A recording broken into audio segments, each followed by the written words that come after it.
everybody, this is Carter, and welcome to this very cool episode of Making It Up. This is a conversation series where I sit down and chat with other writers, and we talk about process, journey, roots of creativity, all that good stuff. I find, I find writers to be very interesting, and I'm not saying that because I'm a writer, but I find their journeys very interesting.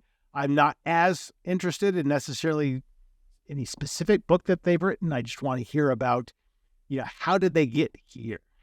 How did you make that decision to sit down and write a book? Why did you? What were you possibly thinking?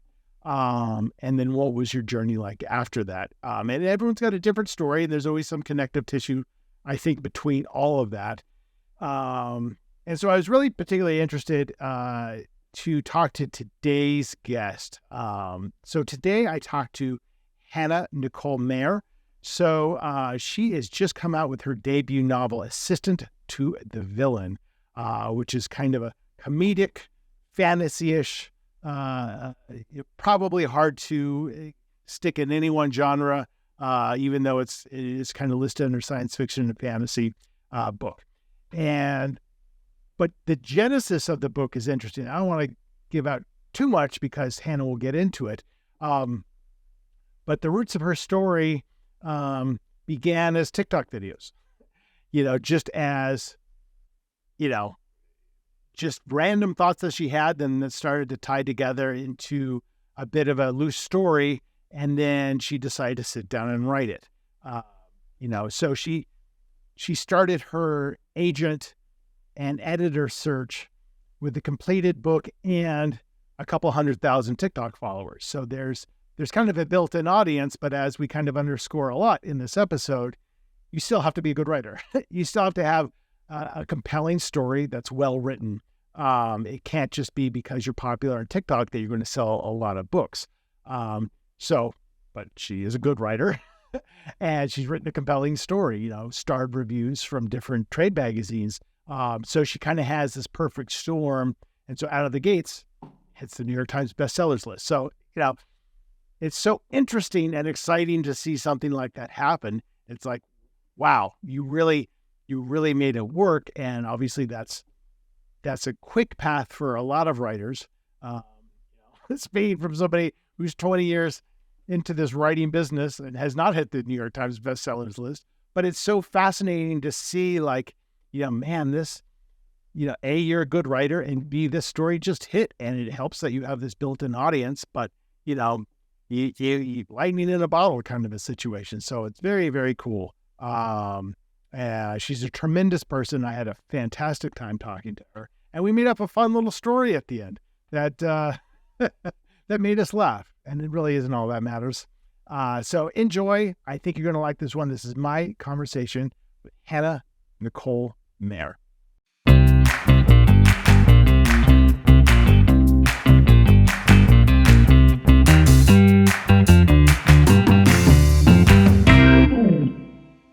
How are you? I'm great. How are you? I am doing well. Happy Friday. Yes, happy Friday to you. Thank you so much for moving the time. I really, really appreciate it. Yeah, not a problem at all. And just to get this out of the way, can you pronounce your last name for me? Because I'll be repeating it. Absolutely. It's spelled weird. It's just Maehrer. Maehrer. Like a horse or Maehrer. Right. Maehrer East down. Yeah.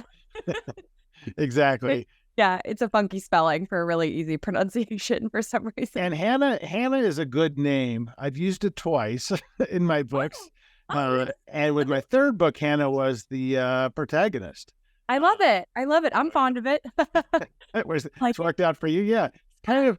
It's soft, but it also has a kick-ass element to it somehow for me. Oh, I love it. Okay, I'll take it. So where are you? So I'm based right outside of Philadelphia area. Okay. Yeah. What about you? I'm in just outside of Boulder, Colorado. My best friend lives in Boulder. Oh, really? Beautiful there. I'm obsessed. Come out to visit from time to time? I do, yeah. I'm actually planning a visit in December or January to go see her. We're obsessed with the Boulder bookstore. So I was there on Sunday, they celebrated their 50th birthday.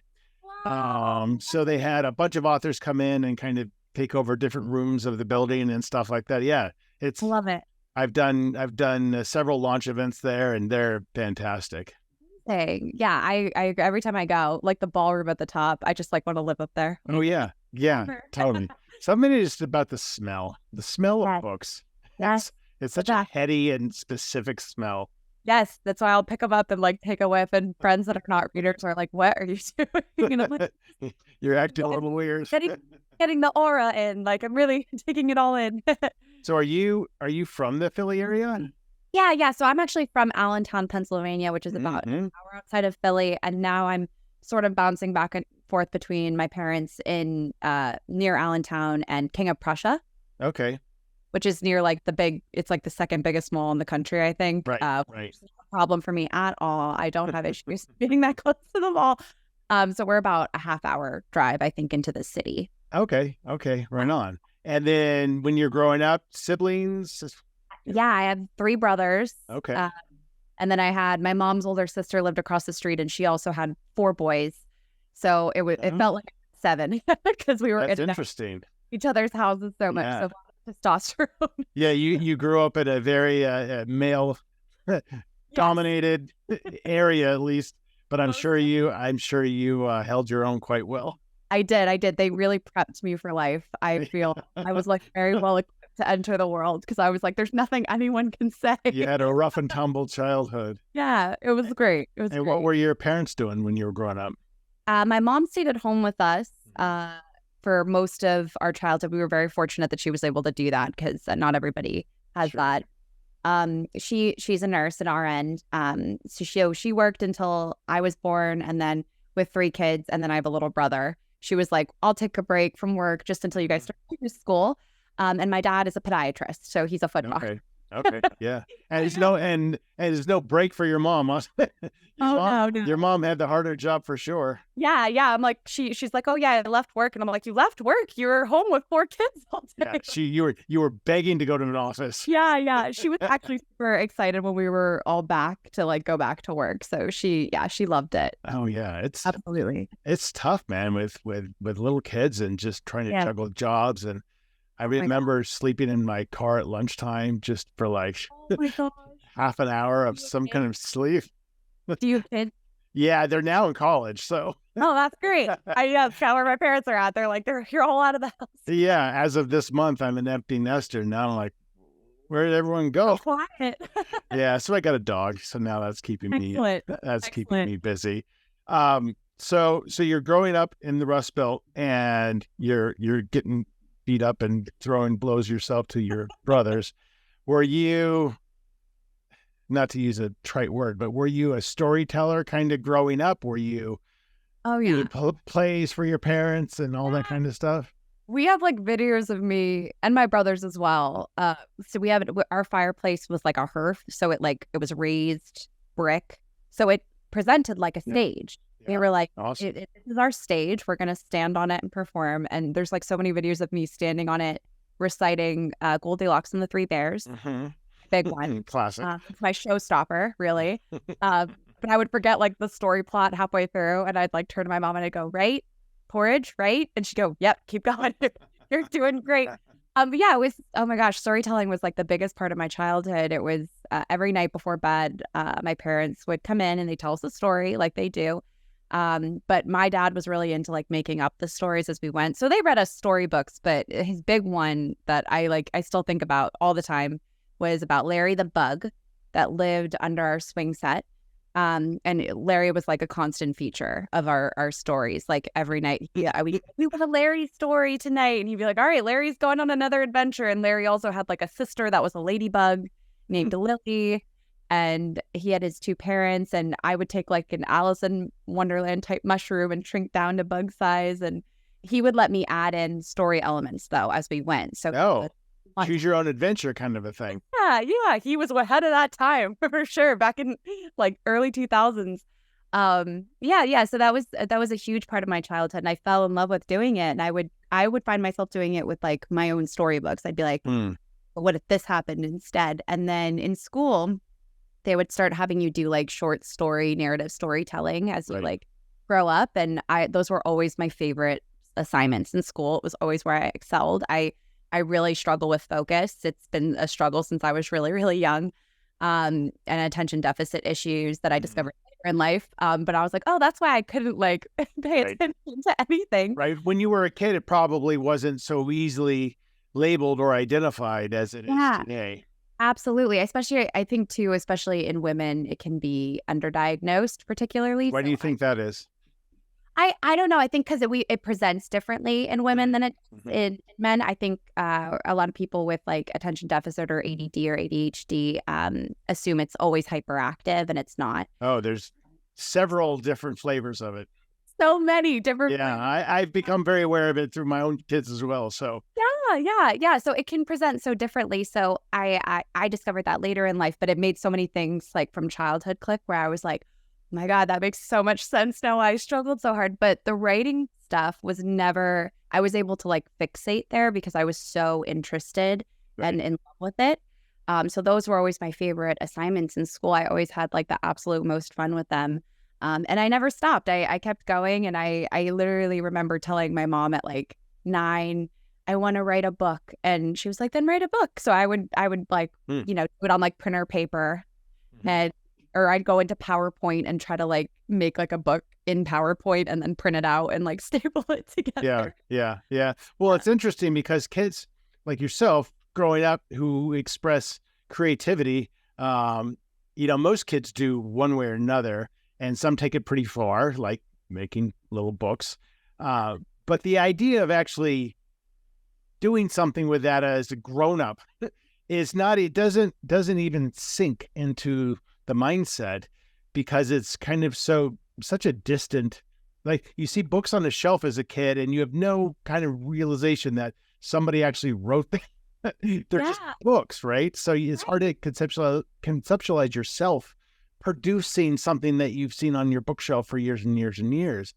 And I'm guessing that maybe it was the same for you. I don't think you went to college to study English lit. I didn't. No, I actually went and and had wanted to do creative writing. I had said a Mhm. few times Okay. do creative writing.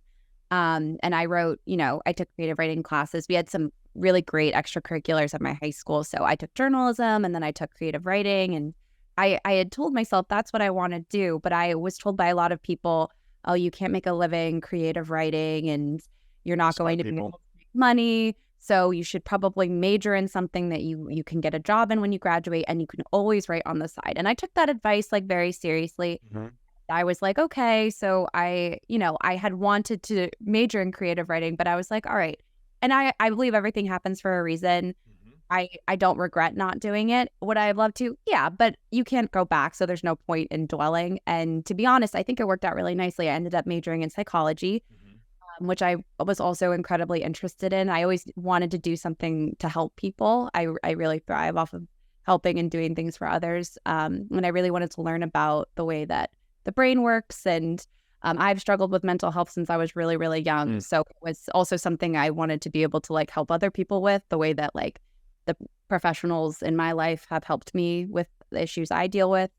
So Um, there's the potential thought of you kind of keep going down that road and maybe becoming a therapist or something like that. Yeah. Yeah, and I had worked with kids since I was, like, 15. I've nannied on and off since I was, really like, yeah, since I was 15. So I particularly was like, "Oh, maybe I'll be a child psychologist, maybe I'll help kids," like, because I started developing the issues that I deal with at a really young age, and I had no idea what was happening, and nobody knew because I didn't know how to vocalize It it. wasn't necessarily a genetic, oh, I've seen this in my family before kind of a thing. Yeah, and I mean, there are mental health issues in my family. I just Mhm. think I was really good at picking up what I was supposed to be doing and feeling or expressing, and I would just mimic that. Mm. And so I think a lot of How people interesting. didn't realize, like, hey, she's really anxious right now. Right. And I Right. would have very like snowball effect thoughts, and I didn't really understand like why is this happening? I don't get So what's kind of like a generalized anxiety disorder kind of a thing. yeah. I struggle with that, and I struggle with depression and amongst other things that I've dealt with over the years. But it's all like great. So I thought I would love to help, help kids out with this and their development and things like that.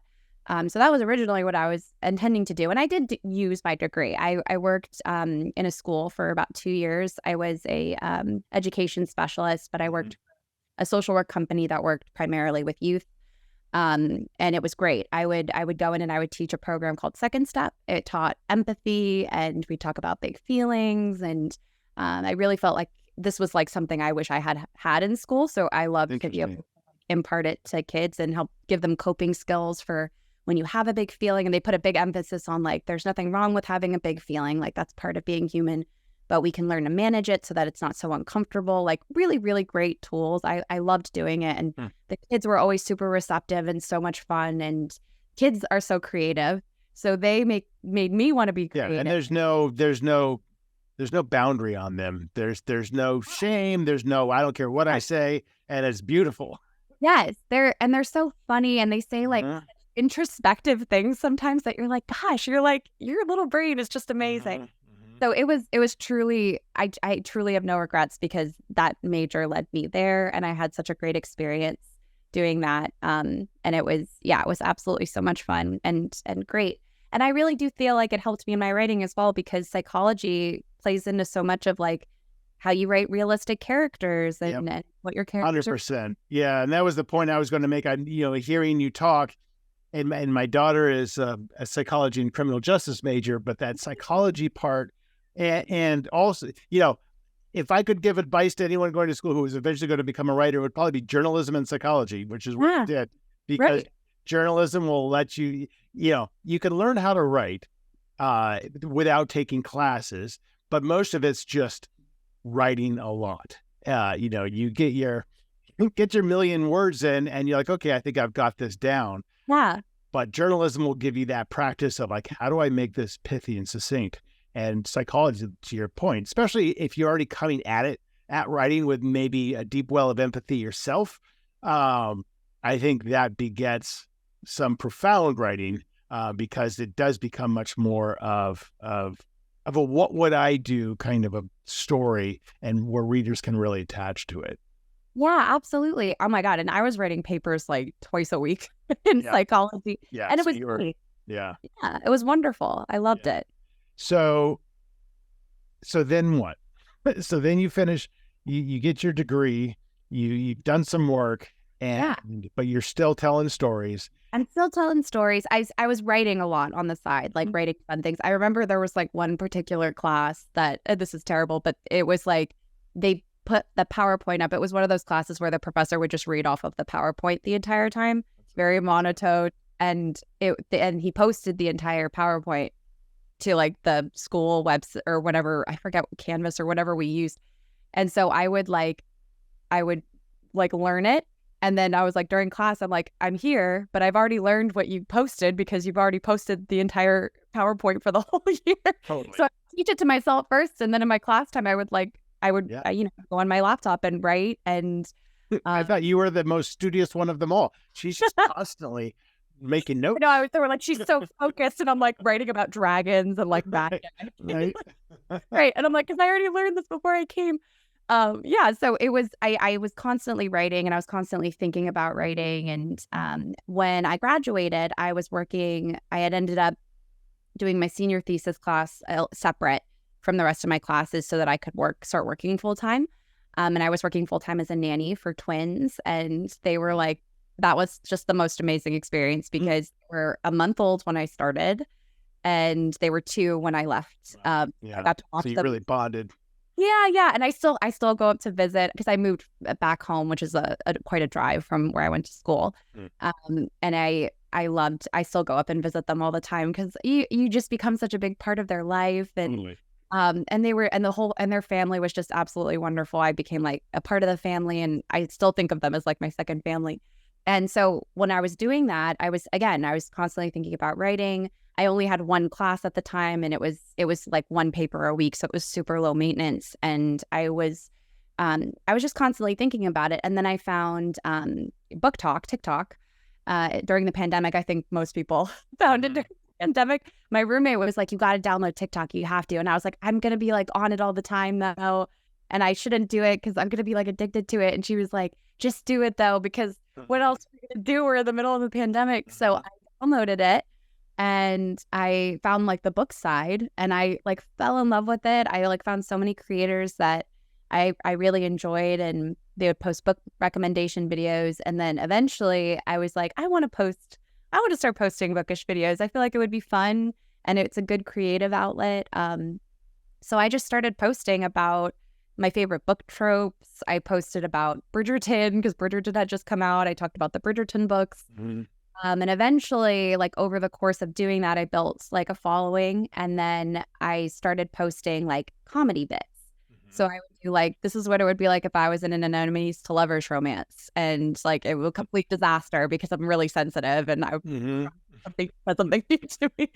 And yeah, so I kept doing them. I did like if I met the morally gray fantasy villain because I was obsessed with morally gray fantasy villains. I was like, they're just so interesting. Well, morally gray, anything is interesting. Yeah, absolutely. Like from a psychological perspective, it's super interesting. And it's realistic. And it's realistic. Everyone's morally gray. Everyone is morally. That's what you learn as like you become an adult because I think Ed, you think of the world very black and white because this is good, this is bad. So this is what you think the world looks like. And then you like grow up and you're like, wait a minute. Right. That's not quite what it is. Yeah. I was saying this at an event last weekend and I was like, we're all sincerely, if we look at villains and we look at their like backstories, we're all just like one bad day away from becoming good. Yeah. And the only thing more interesting than a hero who's morally questionable is a villain who you kind of like. Yes, absolutely. And oh my gosh. And I feel like in media now, all of the villains are just like attractive. So you're like even more conflicted because you're like, well, he did that, but he's got dimples. Yeah. So it balances out. Awesome. I can't really be mad at him. So I was trying to like continue to think of like funny bits. And then I thought I almost did a video where I was like, this is what it would be like if I was the assistant to a fantasy heroine. And I was going to be like, 10 a.m., you're going to learn to sword fight in 2 seconds. And at 11 a.m., you're going to let out a breath you didn't know you were holding and things like that. But I had so many more ideas for like a villain and I just love villains. So I wanted any excuse to make a video about a villain. So I did one just like walking around my apartment. I remember like I knocked on the bathroom door like it was an office and I was like, sir, like, do you need me to clean up the blood before we like go to our morning meeting? Yeah. Totally. It's kind of an Austin Powers-ish Dr. Evil kind of thing in a way. Like very like poking fun at like what the morally gray fantasy villains do in like all of the books that I love. And I love to laugh and I love humor and I love poking fun at things that I love because I think it makes them even more enjoyable and more fun and even lightens things that can be heavy. So I became obsessed with the idea and then I filmed that video. I went to like my nanny job, sitting in like the playroom with the twins. I had like the video edited on my phone. So I like looked down, post it, and I put my phone down to play with them. And then when I put them down for their nap, I get like a break for a little bit. So I like go on my phone and there's all of these comments and it just hit. Yeah, just a hit. And everybody like was saying like such funny things and I was like interacting with people in the comments and I was like, this is really special. Like this is a really special thing. I felt I like remember thinking that from the beginning. And then I continued to post them. It was so much fun. And I was writing something else. At the time I was like, I'm going to write a book. I want to be an author.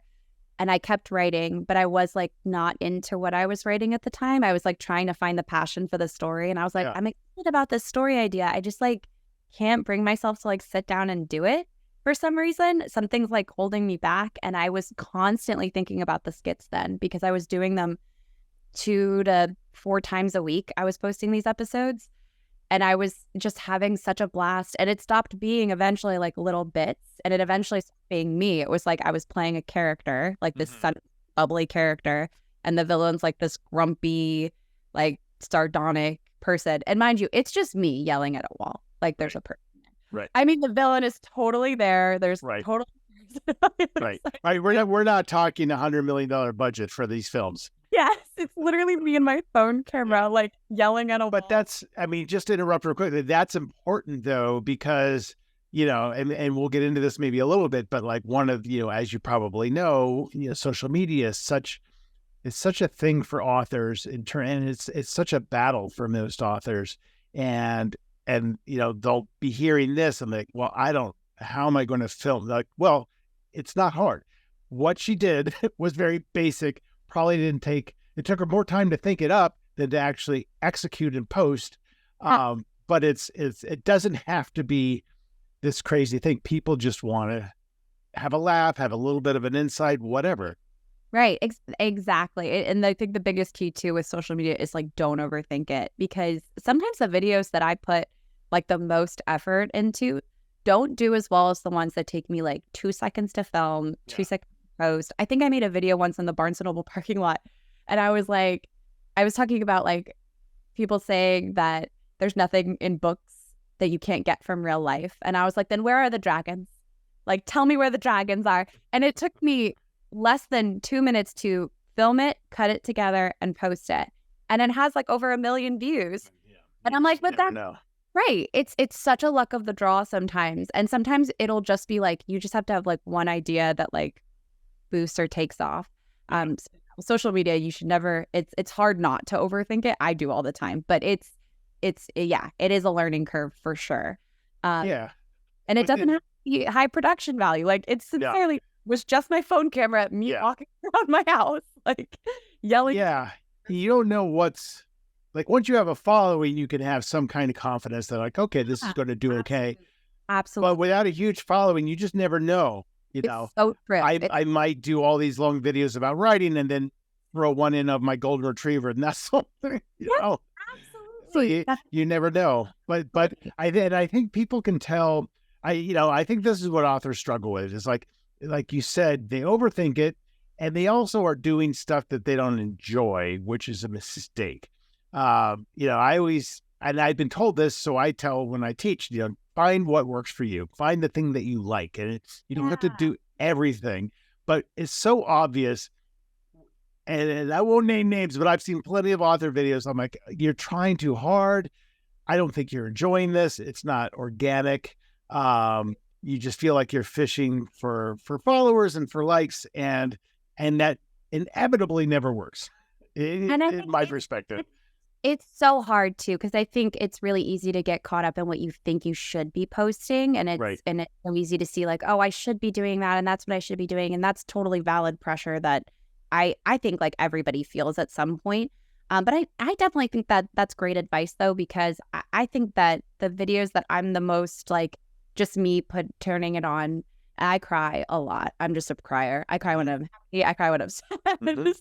I have cried so much because so many exciting things have been happening with the book, and I want to tell like the people that have been following along about it, and I'll just be crying and excited, and I really feel like people see that and get excited with me, and it's super special and super, and I feel like I see too, like if I see somebody getting excited, or I'm excited too, like I'm excited with you, and I really feel like that does come through, and that's the best too, the best balance with social media when you're posting stuff that you enjoy posting, because it's genuinely a joyful thing for you.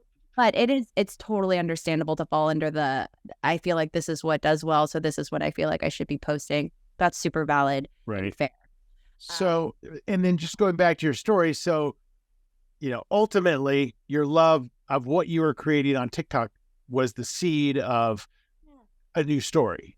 Absolutely. Yeah, it really was. And it was even like, it was extra special because I felt like I had this like little community of people that were like making jokes about the characters with me. And it felt like, I was like, this is such a rare thing.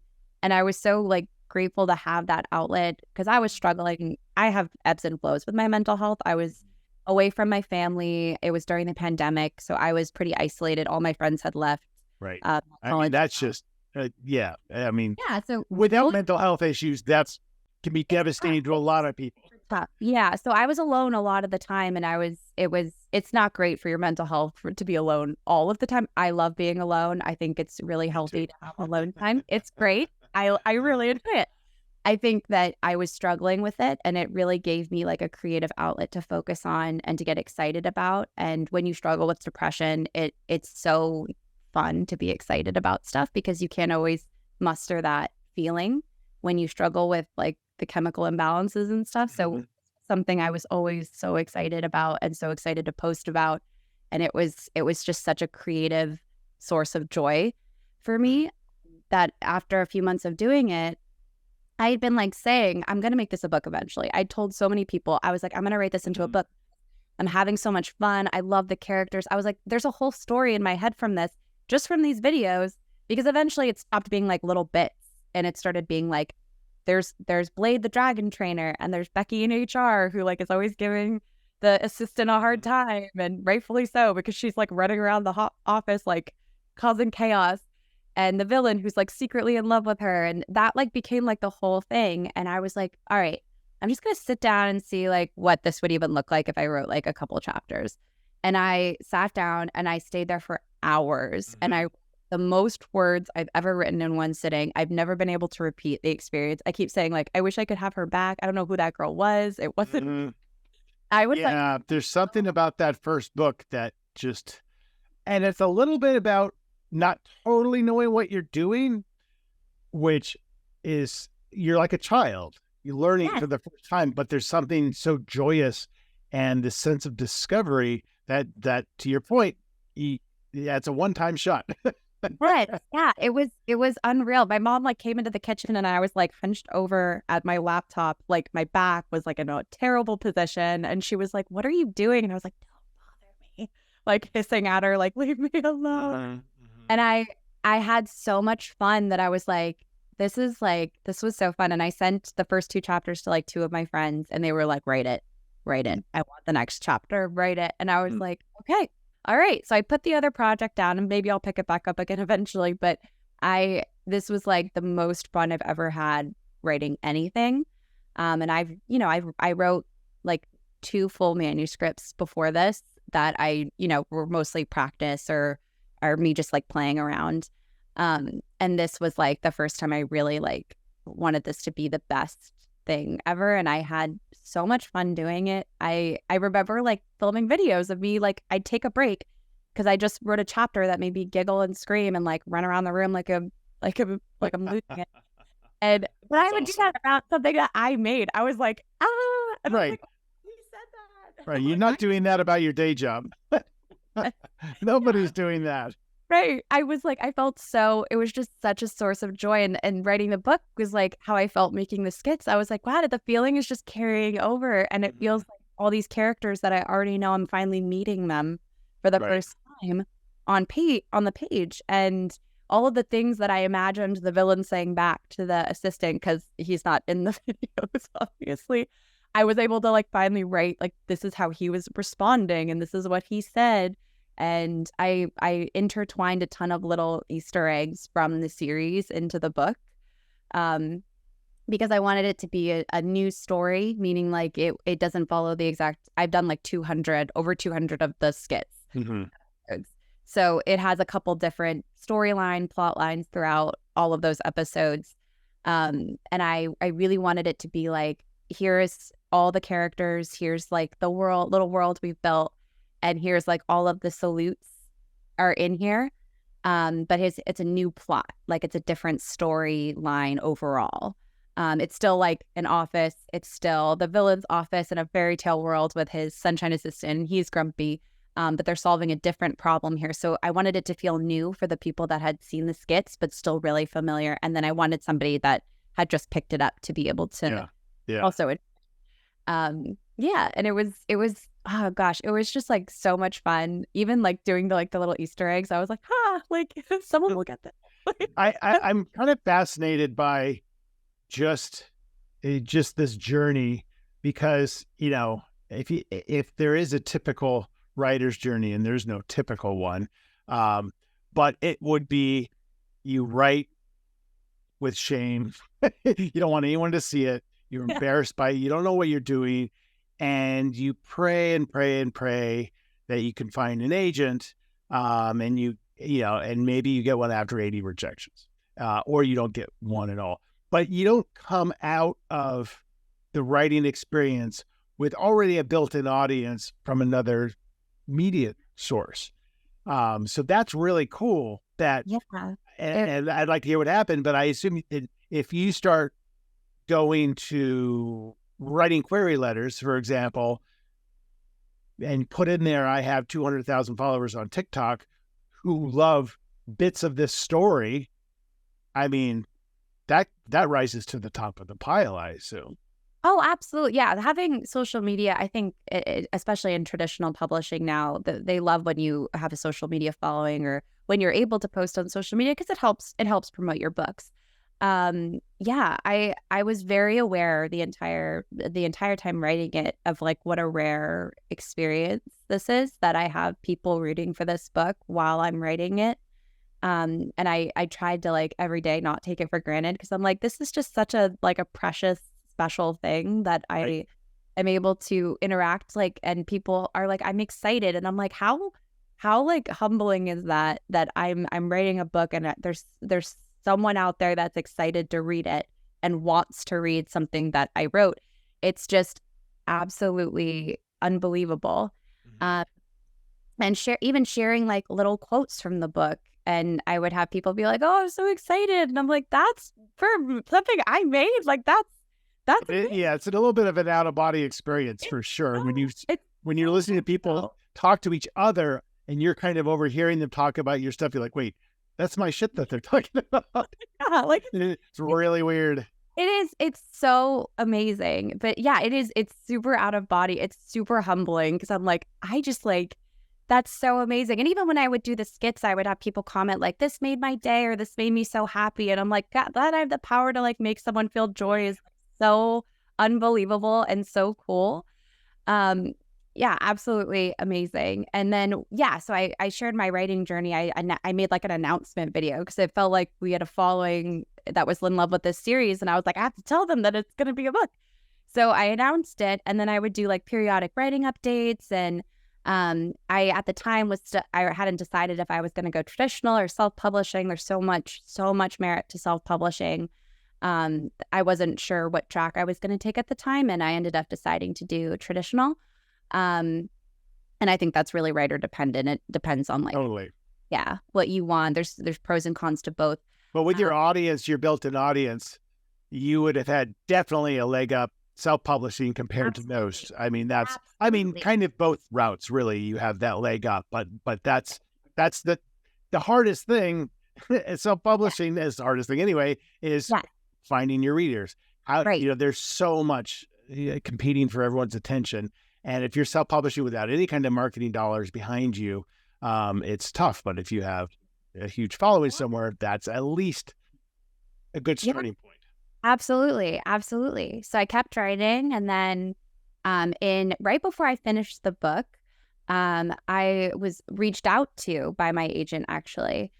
So he emailed me and had seen one of my videos. I think someone had showed him my videos and was like, "Hey, you might like this book. Sounds like right up your alley that this girl is writing," or something to that effect, I think. And he messaged me and said, "Hey, when you're done, and if you'd like to submit your manuscript to me for consideration, I would love to read it." And I was like so flattered and like honored. I was like, "Oh my gosh, that's so exciting."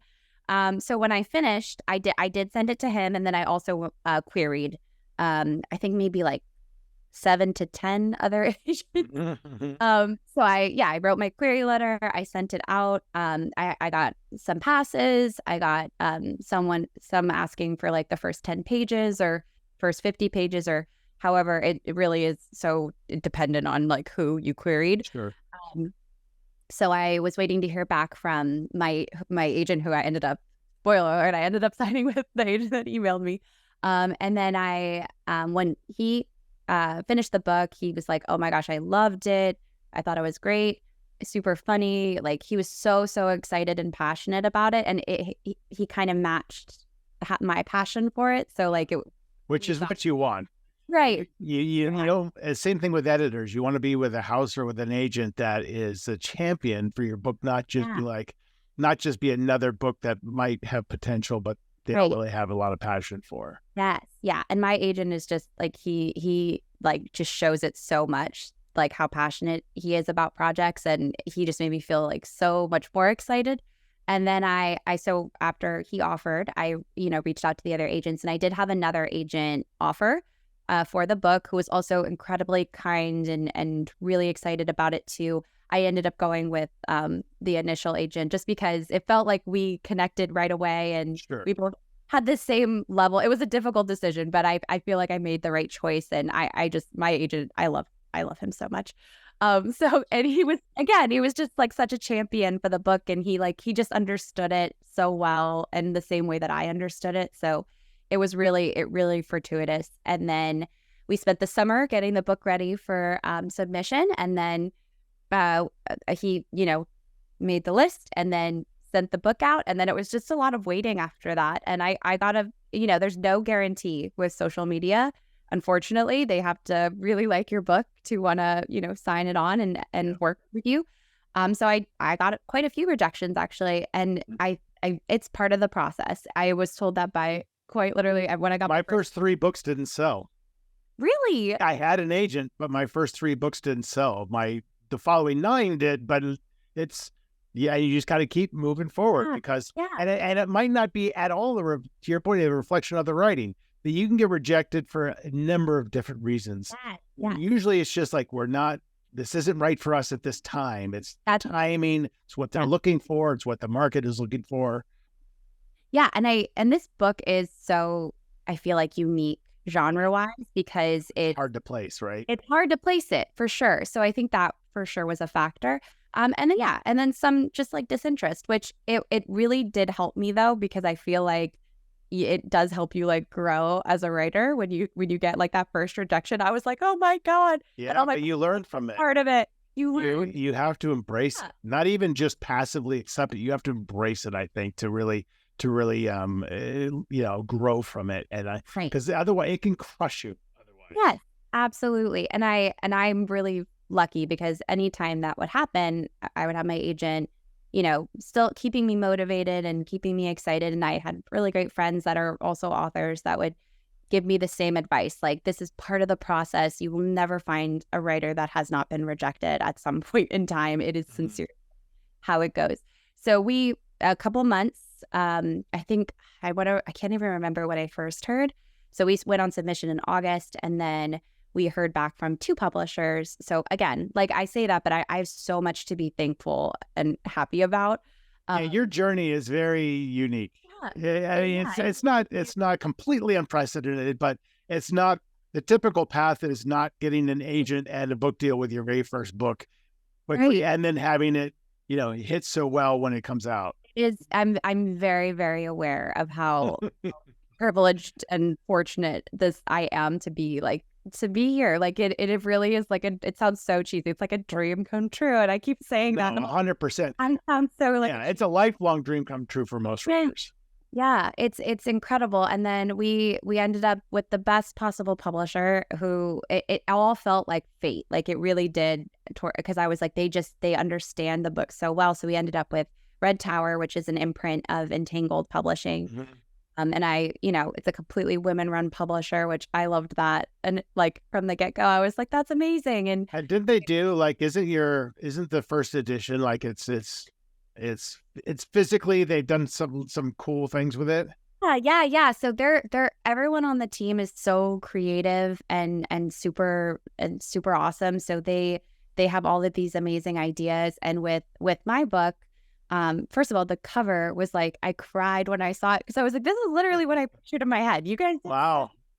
Elizabeth Stokes was our cover artist, and she just knocked it out of the park. Like when they showed me, I cried, which is not surprising because I cry a lot all the time. But I was like, this is just the most beautiful cover I've ever seen. I wanted it to look like a whimsical fairy tale because I was like, this is what it is. It's like it's campy and it's funny and but it also has some dramatic moments and some sweet moments and it's romantic. And I was like, I really want it to look like a fairy tale whimsical cover. And they just absolutely did that. I mean, I wish I had the book next to me. There's like little books at the bottom that say like monologuing, evil for idiots. Like the little details on it are just hysterical. And they did, so for the first print run of the book in the US, all of the books have red sprayed edges, which is super cool. Somebody made me like scream the other day because they were in the videos, the assistant always wears, and in the book as well, she has like a signature red lip. And somebody was like, oh my God, it's red like the red lipstick. And I was like, I didn't even put that together. They'll always find things about your books that you would never even thought about. I was like, did my publisher know that? Like, are they that good? Like, it was just absolutely, That's fantastic. absolutely amazing. Yeah. So incredibly creative team of people that I feel like, again, I'm like, I just feel like I should be like, I don't know what I need to do to like show my gratitude, because I really am working with like such a great team of editors, and they understood the project like right away, and they were so excited about it right away. So yeah, it's sort of, and then now here I am, and it's in the world, and it's absolutely incredible. And I think it's worth underscoring. You very lately touched on it, but it's really worth underscoring the point you made about, it's great to have a lot of social media followers. It's great to be known, but your book can't suck. You still have to be a good writer. That is the absolute minimum thing you have to do. Is the book has to be good. All those other things are great, and they might even help drive sales, but maybe not. But none of it happens if it's a shit book. And that's so important. And that's why you kind of had the perfect storm of events, but it mattered that you knew how to write. Because there's a lot of people who probably could try to write a book and have a huge following, and then it's just like, well, I don't want to read that. It's not, these people still need a good read. So, that's, and I know you've gotten started reviews and things like that. That matters. To get to have a good critical reception as well as popular reception. Yeah, I in every way have just been like really, honestly, I just keep saying, You're waiting to wake up, aren't you? Every day I'm like, I think someone's like, how do you feel? And I was like, I don't really know what's happening right now. I feel like I've just been like going through this whole thing. Like, what is going on? Every 5 seconds, I'm like pinching myself. Like, but it's no accident, right? Like and you're on the younger side, and I've talked to writers of all ages, but one thing out of all these over 100 episodes I've realized is if you are a writer, it will come out of you. If you're truly meant to be a writer, it's going to come out, no matter how hard your efforts are to stop it and go study accounting or whatever. And this was meant to be for you because you've always been a storyteller, and there maybe have been different paths along the way, but they all lead to the same place eventually. But it still takes your time, your effort, let's not underscore the fact that it's not easy to write a book. As much fun as you're having, it's a lot of work. It is. Yeah. And I'm sure not all those days you were laughing and crying in a good way. Some days I was crying. Right. Because is this all random scenes, or is there an actual arc to the story? You get so deep into it that you can't really see it anymore. And it becomes very frustrating at times. So I think it's worth underscoring that you kind of went through all that and ended up with a good book. Oh, thank you. That's sort of like, I reflect all the time too about like the whole writing process itself. And I'm like, I had so much fun, but there were days where I was like, if you guys don't start, it really felt, and I have had this conversation with my friends before, where they're like, the characters are not doing what I want them to do. They're not listening to me. And I'm like, what are you talking about? You're in charge of them. They're not listening. And then when I think this was the first time I had experienced that, where I'm like, you need to go here by this chapter, or this whole thing is going to get messed up. And that character said, what if I go over there? And I'm like, no. Right. Well, the what if is a very powerful tool. I mean, because I don't outline, I do that all the time. Every chapter is a what if, and some of your what ifs you guess wrong, but that doesn't mean you might go down a road for a while, and then you have to go back and like, well, there's 10,000 words I need to cut, but okay. At least I recognize that it was the wrong path rather than stubbornly sticking to it, even though it was going to lead to the edge of a cliff. Yeah. And there were so many scenes like that where I was like, this is not working anymore. And it would be a scene that I was like attached to. And I'm like, I love this scene, but it doesn't make sense, especially after you go through a couple rounds of editing and like stuff in the story changes. And you're like, this scene no longer has purpose, so it should not be here, but it makes me giggle. So I would like to keep it if I could. And so those are the scenes that I'm like, I'm banking this, and I could maybe use it later at some point in another book, or in the or it's just more practice words. Right. Right. Exactly. Exactly. That's such a great way to look at it too. And I love what you said about that if you're a writer, like it will come out of you eventually. And I think that's so true. Like I have so many friends that are really, really talented writers, and that's sort of how it happened for them as well. Like they took other life paths and were authors. That's And what happened to me. I didn't study writing, and when I was 33, I just started writing one day, and I haven't stopped. amazing. And it's just, and I had no aspirations. I'm like, well, but it does take you having to look at yourself with curiosity and say, well, why did that happen? What is the meaning of this, rather than not giving it the thought that it deserves, because that's how you go down the path, is by being curious about it, and being introspective about it. So, but yeah, it just comes out, man. It's weird. It is so weird because it just will. It just always does. Yeah. Well, that's awesome. Well, listen, we're going to wrap up. Before we do, we're going to do our own little quick storytelling. Yeah. This is the fun part of the show. The show is all fun, but this is the part that makes people nervous. I'm a little nervous, but I feel like I've got to do it every time. So I'm comfortable. If it's a shit show, it's a shit show. We're totally okay. So I picked out 3 random books off my bookshelf. You're going to pick one of them. We're going to pick a random page. I'm going to read a sentence from that page. That's going to be the first sentence in maybe a 2-minute long short story. So I'll read a sentence, then you just tell me what the next 1 or 2 or 3 sentences are. Then I'll do it, and I'll call it when we're squirming. Right. Hitchhiker's Guide to the Galaxy, Douglas Adams, classic. This is a buddy of mine, Shawnee's, who wrote The Feast of Panthers, and Rebecca Taylor's thriller, The Secret Next Door. So choose one of those. Okay. Maybe it's because it's the last one I saw, but why don't we do The Secret Next Door? Secret Next Door. All right. Yeah, it's a good kind of suburban, what's going on behind closed doors kind of a story. Rebecca's a very fine writer. Give me a page number between 1 and 330. 1 and 330. We'll do 200. Okay. And then I'm going to quickly scan to see if there's a good opening line. All right. So I'm just going to read this, and you do whatever you want. Okay. I'm nervous. She had absolutely no idea what Jessica was going on about the fucking neighborhood Facebook page. Oh my gosh. And I go first if you want to. Could you go first? I'm like blanking for some reason. So I'm going to read this again. She had absolutely no idea what Jessica was going about the fucking neighborhood Facebook page. Jessica always wanted the attention on her, so of course she was throwing a tantrum for all the neighbors to see. But she didn't know what Jessica didn't know, and what only she knew was what Jessica's husband was doing. Oh. Whoa. He was down at the parent-teacher conferences flirting with Mrs. Shelley. Of course, everybody flirted with Mrs. Shelley.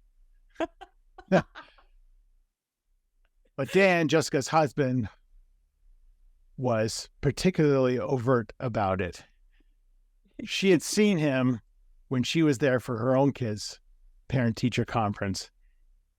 And now, as she sits at her keyboard, reading all the comments Jessica's making on the Facebook page, she's really tempted to say something to the entire group. But instead, she uncorks a bottle of wine and has a couple of glasses. And throughout the night,